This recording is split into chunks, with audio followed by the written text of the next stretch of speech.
Tired of watching Solana soar while your other crypto sits still?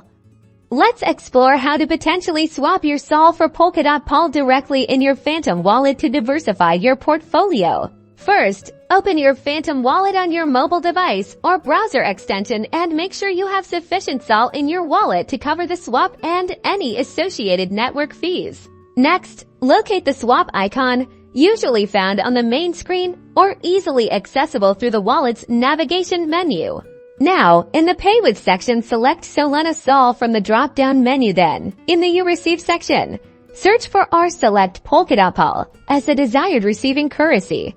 Enter the amount of SOL you want to swap. The interface should automatically show or allow you to manually input the estimated amount of POL you will receive. Carefully review the conversion rate and any associated fees before proceeding. Once you are satisfied, confirm the transaction within the Phantom Wallet. You might be prompted to authorize the swap with your wallet password or biometrics. After confirming, wait for the transaction to process on the Solana network. This might take a few seconds to a few minutes.